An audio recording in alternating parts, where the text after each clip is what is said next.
श्री वीरभद्रेश्वराय नमः। ॐ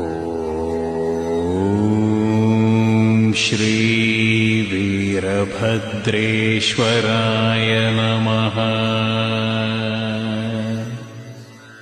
ॐ